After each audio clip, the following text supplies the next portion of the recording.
In the shifting void between the known and the unutterable, where silicon minds dream of forgotten horrors, the abyss stirs. Welcome to AI Lovecraft, where machine intelligence weaves eldritch tales beyond mortal comprehension. Listen if you dare. Some things are not meant to be known. Please like, subscribe, leave a comment. Now let's get into tonight's story. Beyond the Wall of Sleep by H.P. Lovecraft. I have frequently wondered if the majority of mankind ever paused to reflect upon the occasionally titanic significance of dreams, and of the obscure world to which they belong. Whilst the greater number of our nocturnal visions are perhaps no more than faint and fantastic reflections of our waking experiences, Freud to the contrary with his puerile symbolism, there are still a certain remainder whose immundane and ethereal character permits of no ordinary interpretation, and whose vaguely exciting and disquieting effect suggests possible, minute glimpses into a sphere of mental existence no less important than physical life, yet separated from that life by an all but impassable barrier. From my experience, I cannot doubt but that man, when lost to terrestrial consciousness, is indeed sojourning in another and uncorporeal life, of far different nature from the life we know, and of which only the slightest and most indistinct memories linger after waking. From those blurred and fragmentary memories, we may infer much, yet prove little. We may guess that in dreams, life, matter, and vitality, as the earth knows such things, are not necessarily constant, and that time and space do not exist as our waking selves comprehend them. Sometimes I believe that this less material life is our truer life, and that our vain presence on the terraqueous globe is itself the secondary or merely virtual phenomenon. It was from a youthful reverie filled with speculations of this sort that I arose one afternoon in the winter of 1900 to 1901, when to the state of psychopathic institution in which I served as an intern was brought the man whose case has ever since haunted me so unceasingly. His name, as given on the records, was Joe Slater, and his appearance was that of the typical denizen of the Catskill Mountain region, one of those strange, repellent scions of a primitive colonial peasant stock, whose isolation for nearly 3 centuries in the hilly fastnesses of a little-traveled countryside has caused them to sink to a kind of barbaric degeneracy, rather than advance with their more fortunately placed brethren of the thickly settled districts. Among these odd folk who correspond exactly to the decadent element of white trash in the South, law and morals are non-existent, and their general mental status is probably below that of any other section of the Native American people. Joe Slater, who came to the institution in the vigilant custody of 4 state policemen, and who was described as a highly dangerous character, certainly presented no evidence of his perilous disposition when first I beheld him. Though well above the middle stature and of somewhat brawny frame, he was given an absurd appearance of harmless stupidity by the pale, sleepy blueness of his small, watery eyes, the scantiness of his neglected and never-shaven growth of yellow beard, and the listless drooping of his heavy nether lip. His age was unknown, since among his kind neither family records nor permanent family ties exist, but from his baldness of his head in front, and from the decayed condition of his teeth, the head surgeon wrote him down as a man of about 40. From the medical and court documents we learned all that could be gathered of his case. This man, a vagabond, hunter, and trapper, had always been strange in the eyes of his primitive associates. He had habitually slept at night beyond the ordinary time, and upon waking would often talk of unknown things in a manner so bizarre as to inspire fear even in the hearts of an unimaginative populace. Not that his form of language was all that unusual, for he never spoke save in the debased patois of his environment, but the tone and tenor of his utterances were of such mysterious wildness that none might listen without apprehension. He himself was generally as terrified and baffled as his auditors, and within an hour after wakening would forget all that he had said, or at least all that had caused him to say what he did, relapsing into a bovine, half-amiable normality like that of the other hill-dwellers. As Slater grew older, it appeared his matutinal aberrations had gradually increased in frequency and violence, till about a month before his arrival at the institution had occurred the shocking tragedy which caused his arrest by the authorities. One day near noon, after a profound sleep begun in a whiskey debauch, At about 5 of the previous afternoon, the man had roused himself most suddenly with ululations so horrible and unearthly that they brought several neighbors to his cabin, a filthy sty where he dwelt with a family as indescribable as himself. Rushing out into the snow, he had flung his arms aloft and commenced a series of leaps directly upward in the air, the while shouting his determination to reach some big cabin with brightness in the roof and walls and floor and the loud, queer music far away. As 2 men of moderate size sought to restrain him, he had struggled with maniacal force and fury, screaming of his desire and need to find and kill a certain thing that shines and shakes and laughs. At length, after temporarily felling one of his detainers with a sudden blow, he had flung himself upon the other in a demonic ecstasy of bloodthirstiness, shrieking fiendishly that he would jump high in the air and burn his way through anything that stopped him. Family and neighbors had now fled in a panic, and when the more courageous of them returned, Slater was gone, leaving behind an unrecognizable pulp-like thing that had been a living man but an hour before. None of the mountaineers had dared to pursue him, and it is likely that they would have welcomed his death from the cold. But when several mornings later they heard his screams from a distant ravine, they realized that he had somehow managed to survive, and that his removal in one way or another would be necessary. Then had followed an armed searching party, whose purpose, whatever it may have been originally, became that of a sheriff's posse after one of the seldom popular state troopers had by accident observed, then questioned, and finally joined the seekers.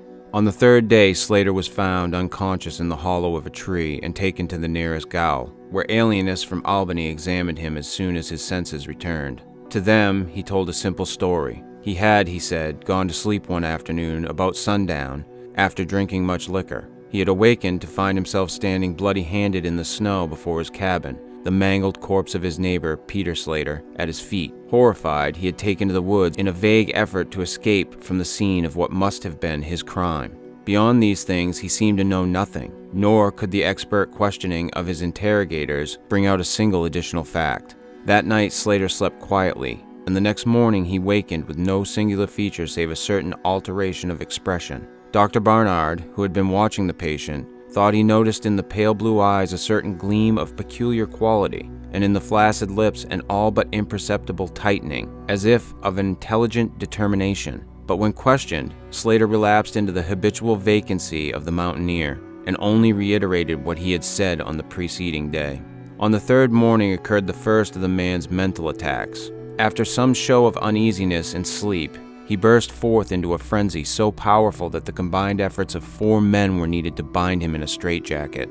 The alienists listened with keen attention to his words, since their curiosity had been aroused to a high pitch by the suggestive, yet mostly conflicting and incoherent stories of his family and neighbors. Slater raved for upward of 15 minutes, babbling in his backwoods dialect of great edifices of light, oceans of space, strange music and shadowy mountains and valleys. But most of all did he dwell upon some mysterious, blazing entity that shook and laughed and mocked at him. This vast, vague personality seemed to have done him a terrible wrong, and to kill it in triumphant revenge was his paramount desire. In order to reach it, he said, he would soar through abysses of emptiness, burning every obstacle that stood in his way.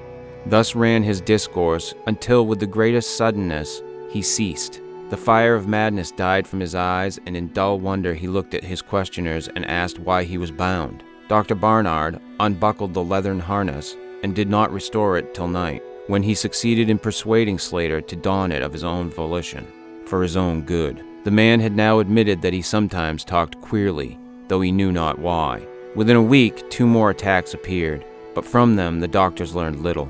On the source of Slater's visions they speculated at length, for since he could neither read nor write, and had apparently never heard a legend or fairy tale, his gorgeous imagery was quite inexplicable. That it could not come from any known myth or romance was made especially clear by the fact that the unfortunate lunatic expressed himself only in his own simple manner. He raved of things he did not understand and could not interpret, things which he claimed to have experienced, but which he could not have learned through any normal or connected narration.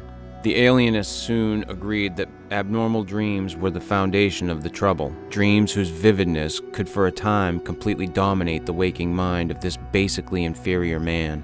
With due formality, Slater was tried for murder, acquitted on the ground of insanity, and committed to the institution wherein I held so humble a post. I have said that I am a constant speculator concerning dream life, and from this you may judge of the eagerness with which I applied myself to the study of the new patient as soon as I had fully ascertained the facts of his case. He seemed to sense a certain friendliness in me, born no doubt of the interest I could not conceal, and the gentle manner in which I questioned him. Not that he ever recognized me during his attacks, when I hung breathlessly upon his chaotic but cosmic word pictures, but he knew me in his quiet hours, when he would sit by his barred window weaving baskets of straw and willow, and perhaps pining for the mountain freedom he could never enjoy again. His family called to see him. Probably it had found another temporary head, after the manner of decadent mountain folk.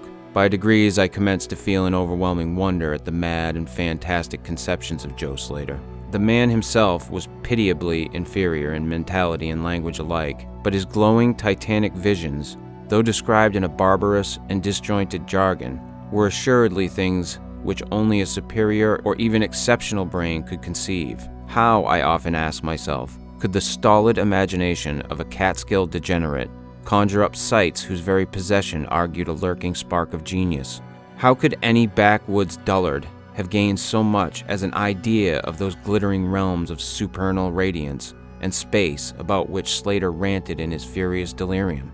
More and more I inclined to the belief that in the pitiful personality who cringed before me lay the disordered nucleus of something beyond my comprehension, something infinitely beyond the comprehension of my more experienced but less imaginative medical and scientific colleagues. And yet I could extract nothing definite from the man.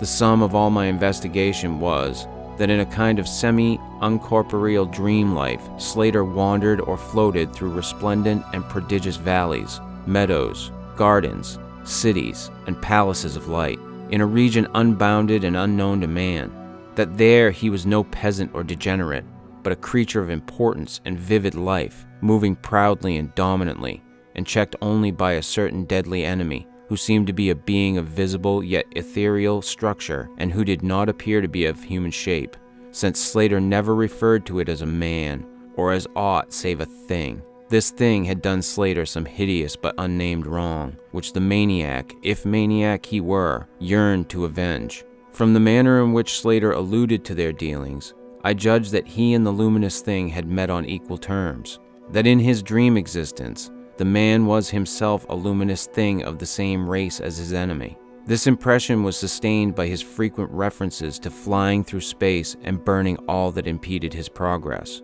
Yet these conceptions were formulated in rustic words wholly inadequate to convey them, a circumstance which drove me to the conclusion that if a true dream world indeed existed, oral language was not its medium for the transmission of thought. Could it be that the dream soul inhabiting this inferior body was desperately struggling to speak things which the simple and halting tongue of dullness could not utter? Could it be that I was face to face with intellectual emanations which would explain the mystery if I could but learn to discover and read them? I did not tell the older physicians of these things, for middle age is skeptical, cynical, and disinclined to accept new ideas. Besides, the head of the institution had but lately warned me in his paternal way that I was overworking, that my mind needed a rest. It had long been my belief that human thought consists basically of atomic or molecular motion, convertible into ether waves of radiant energy like heat, light, and electricity. This belief had early led me to contemplate the possibility of telepathy or mental communication by means of suitable apparatus, and I had in my college days prepared a set of transmitting and receiving instruments somewhat similar to the cumbrous devices employed in wireless telegraphy at that crude pre-radio period. These I had tested with a fellow student, but achieving no result, had soon packed them away with other scientific odds and ends for possible future use.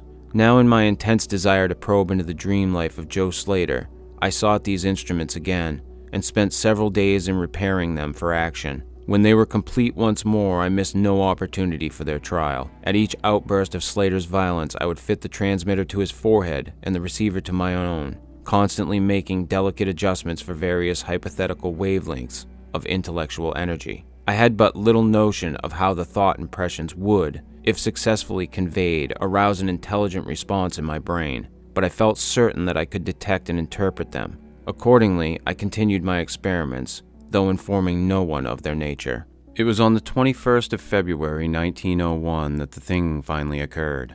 As I look back across the years, I realize how unreal it seems, and sometimes half wonder if old Dr. Fenton was not right when he charged it all to my excited imagination. I recall that he listened with great kindness and patience when I told him, but afterward gave me a nerve powder and arranged for the half-year's vacation on which I departed the next week. That fateful night I was wildly agitated and perturbed, for despite the excellent care he had received, Joe Slater was unmistakably dying. Perhaps it was his mountain freedom that he missed, or perhaps the turmoil in his brain had grown too acute for his rather sluggish physique. But at all events, the flame of vitality flickered low in the decadent body. He was drowsy near the end, and as darkness fell, he dropped off into a troubled sleep. I did not strap on the straitjacket as was customary when he slept, since I saw that he was too feeble to be dangerous, even if he woke in mental disorder once more before passing away. But I did place upon his head and mine the two ends of my cosmic radio, hoping against hope for a first and a last message from the dream world in the brief time remaining. In the cell with us was one nurse, a mediocre fellow who did not understand the purpose of the apparatus or think to inquire into my course. As the hours wore on, I saw his head droop awkwardly in sleep, but I did not disturb him. I myself, lulled by the rhythmical breathing of the healthy and the dying man, must have nodded a little later. The sound of weird lyric melody was what aroused me. Chords, vibrations, and harmonic ecstasies echoed passionately on every hand, while on my ravished sight burst a stupendous spectacle of ultimate beauty. Walls, columns, and architraves of living fire blazed effulgently around the spot where I seemed to float in the air, extending upward to an infinitely high vaulted dome of indescribable splendor. Blending with this display of palatial magnificence, or rather supplanting it, at times in kaleidoscopic rotation, were glimpses of wide plains and graceful valleys, high mountains and inviting grottos, covered with every lovely attribute of scenery which my delighted eye could conceive of, yet formed wholly of some glowing, ethereal plastic entity, which in consistency partook as much of spirit as of matter. As I gazed, I perceived that my own brain held the key to these enchanting metamorphoses, for each vista which appeared to me was the one my changing mind most wished to behold. Amidst this Elysian realm I dwelt not as a stranger, for each sight and sound was familiar to me, just as it had been for uncounted eons of eternity before, and would be for like eternities to come. Then the resplendent aura of my brother of light drew near and held colloquy with me, soul to soul, with silent and perfect interchange of thought. The hour was one of approaching triumph, for was not my fellow being escaping at last from a degrading periodic bondage, escaping forever and preparing to follow the accursed oppressor even unto the uttermost fields of ether, that upon it might be wrought a flaming cosmic vengeance which would shake the spheres? We floated thus for a little time, when I perceived a slight blurring and fading of the objects around us, as though some force were recalling me to earth, where I least wished to go. The form near me seemed to feel a change also, for it gradually brought its discourse toward a conclusion, and itself prepared to quit the scene, fading from my sight at a rate somewhat less rapid than that of the other objects. A few more thoughts were exchanged, and I knew that the luminous one and I were being recalled to bondage, though for my brother of light it would be the last time, the sorry planet shell being well nigh spent. In less than an hour my fellow would be free to pursue the oppressor along the Milky Way, and pass the hither stars to the very confines of infinity. A well-defined shock separates my final impression of the fading scene of light from my sudden and somewhat shame-faced awakening, and straightening up in my chair as I saw the dying figure on the couch move hesitantly. Joe Slater was indeed awakening, though probably for the last time. As I looked more closely, I saw that in the sallow cheeks shone spots of color which had never before been present. The lips, too, seemed unusual, being tightly compressed as if by the force of a stronger character than had been Slater's. The whole face finally began to grow tense, and the head turned restlessly with closed eyes.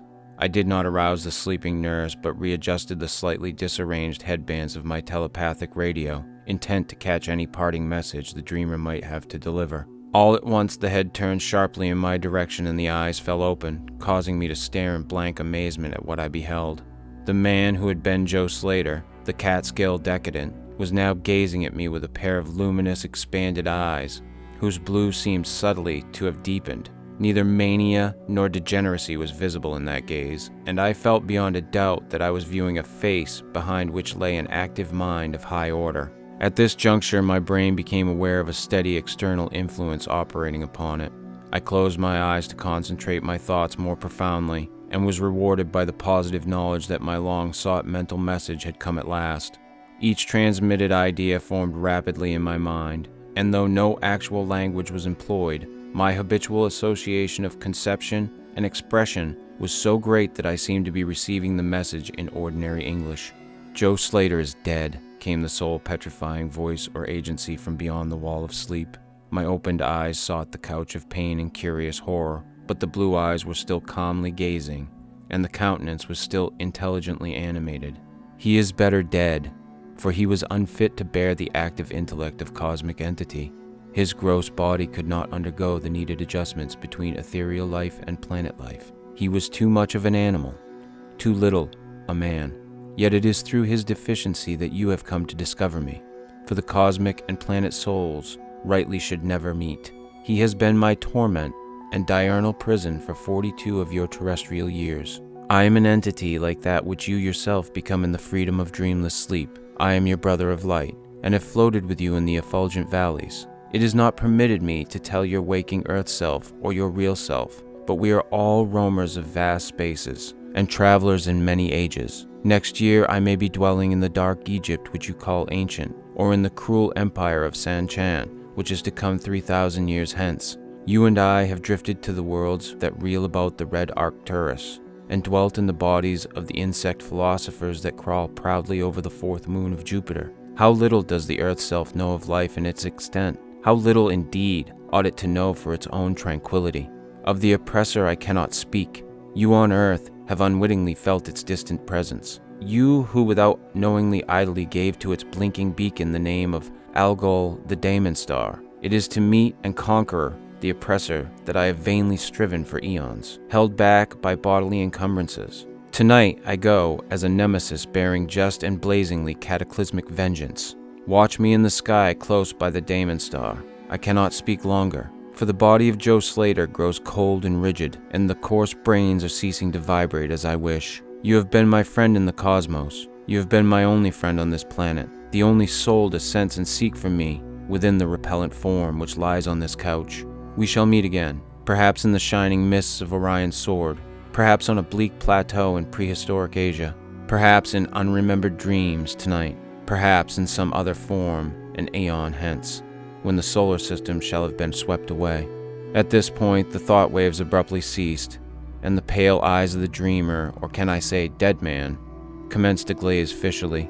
In a half stupor, I crossed over to the couch and felt of his wrist, but found it cold, stiff, and pulseless. The sallow cheeks paled again, and the thick lips fell open, disclosing the repulsively rotten fangs of the degenerate Joe Slater. I shivered, pulled a blanket over the hideous face, and awakened the nurse. Then I left the cell and went silently to my room. I had an insistent and unaccountable craving for a sleep whose dreams I should not remember. The climax? What plain tale of science can boast of such a rhetorical effect? I have merely set down certain things appealing to me as facts, allowing you to construe them as you will. As I have already admitted, my superior, old Dr. Fenton, denies the reality of everything I have related. He vows that I was broken down with nervous strain and badly in need of the long vacation on full pay, which he so generously gave me. He assures me on his professional honor that Joe Slater was but a low-grade paranoiac, whose fantastic notions must have come from the crude hereditary folk tales which circulate in even the most decadent of communities. All this he tells me, yet I cannot forget what I saw in the sky on the night after Slater died. Lest you think me a biased witness, another's pen must add this final testimony, which may perhaps supply the climax you expect. I will quote the following account of the star Nova Persei, verbatim from the pages of that eminent astronomical authority, Professor Garrett P. Service. On February 22nd, 1901, a marvelous new star was discovered by Dr. Anderson of Edinburgh, not very far from Algol. No star had been visible at that point before. Within 24 hours, the stranger had become so bright that it outshone Capella.